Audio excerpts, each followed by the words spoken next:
শালাকে দুরিকাত ফরজ নামাজ পড়ে শালাকে বেরিয়ে যাব মাথায় কাফন বেনে। হয়তো মরবো না তো মারবো, যা পারবি করে লিস। হয়তো মরবো না তো মারবো, আল্লাহ আকবার বলে। কারোর মাথা নত করবো না কারোর কাছে। তো হ্যালো গাইজ, কেমন আছেন? আশা করি ভালোই আছেন। আমি একটা আবার বিশেষ ঘটনা নিয়ে চলে এলাম।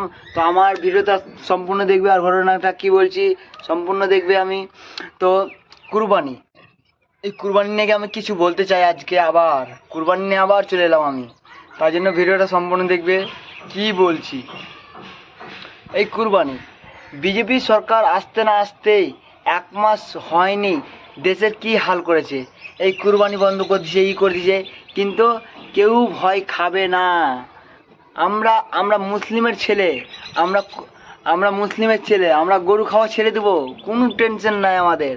আমরা গরু খাওয়া ছেড়ে দেবো, কিন্তু হিন্দুরাই মরবে। গরু খাওয়া যদি আমরা ছেড়ে দিই, হিন্দুরা না খেয়ে পেয়ে মরবে, মরবে মরবে মানে মরবে। আমি 100% গ্যারেন্টি দিয়ে বলছি। কারণ যে এই মুসলিমেরা গরু কাদের কাছে কিনে, কুরবানির গরু কাদের কাছে কিনে? গরু, খাসি, উট, ভেড়া, দুম্বা কাদের কাছে কিনে? হিন্দুদের কাছে। এটা কি বিজেপির কেউ জানে না যে হিন্দুদের কাছে কিনে?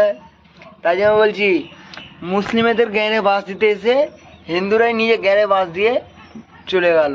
তাই জন্য বলছি, পরের খাল করিস না, নিজেই খালে পড়তে হবে। সাবধান হয়ে যায়, এখনো সময় আছে। আমরা ভাবছি যে গরু কাটা বন্ধ করে দেবো, আমরা আন্দোলন করব। ওটা ভুল ধারণা, ভুল দিমাগ দিয়ে ঝেড়ে ফেলে দে, ভুল ধারণা ওটা। আমরা হচ্ছি মুসলিমের বাচ্চা, আমরা কোনো কিছু না ভয় খাই না। জানিস তো, দেখছিস তো দেশের পরিস্থিতি।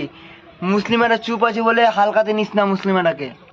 মুসলিমেরা যদি একবার খেপে যায় না, তো গ্যারে বাঁশ দিয়ে চেড়ে নেবে। তাই জন্য বলছি, মুসলিমেরাকে বেশি হিটলার মুখ দেখাস না, না তো গ্যারে হাত দিয়ে ঢুকিয়ে দিবে।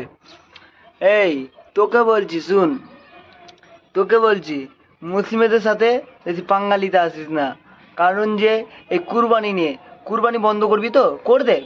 কি গরু কাটা, এই বছর যারা গরু কিনেছে, যারা গরু কিনে এনেছে কুরবানি দেবে ভেবে, তারা কুরবানি তো দিবেই। যা পারবি করলিস, কুরবানি তো দিবেই। তারা যে করে হোক কুরবানি কাটবে, গরু কাটবে মানে কাটবে। 100% গ্যারেন্টি বললাম, 100% গ্যারেন্টি।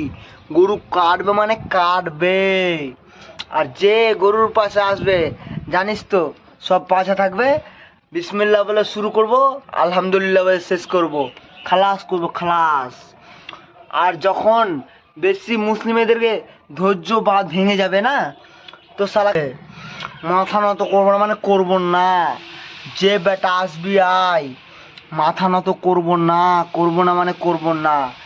এখন অত হালকাতে নিস না, বুঝতে পারলি? মুসলিমেদেরকে, মুসলিমেরা চুপ আছে বলে ভাবছি যে মুসলিমেরা হিজড়ে, মুসলিমেরা কিছু জানে না। তোরা এখন মায়ের গর্ভে আছিস, মায়ের গর্ভে। মুসলিমদেরকে ভালো করে চিনতে গেলে না, 7 বার জন্ম নিতে হবে, 7 বার। আমাদের মুসলিম ভাইরা সবাই কমেন্টে বলো যে তোমরা পাশে আছো কি নাই। যদি আমাদের সাথে কেউ অন্যায় করে, তো আমরা ছেড়ে কথা বলি না। আর কারোর সাথে ঝামেলা করতে যাই না, আর কারোর সাথে কিছু করি না। আর ঝামেলা করতে এলে ছাড়ি না। এটা হচ্ছে আল্লাহু আকবারের পাওয়ার। কারণ যে আমরা বিসমিল্লাহ বলে যা করি, দুরুকে ফরজ নামাজ পড়ে করব। তার জন্য বলছি, দেশ সাবধান হয়ে যায়, এখনও টাইম আছে। যদি বেশি শুন, এখনই করছি তো, যদি ধৈর্যর ভাত ভেঙে যায় মুসলিমেদের, মা কসম, ধৈর্যর ভাত যদি ভেঙে যায় মুসলিমেদের, মা কসম করে বলছি তোকে, মা কসম করে বলছি, যে আসবে আয়, মা কসম করে বলছি, দুরিকাত ফরজ নামাজ পড়ে শালাকে মাথায় কাপড় বেঁধে বেরিয়ে যাব।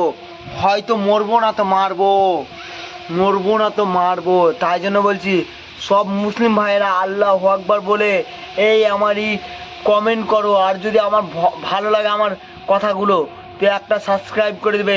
এরকম ভিডিও পেতে চাইলে সাবস্ক্রাইব করে দিবে, আর শেয়ার করো প্রচুর পরিমাণে, জেনে সবাই এই ভিডিওটা দেখতে পায়।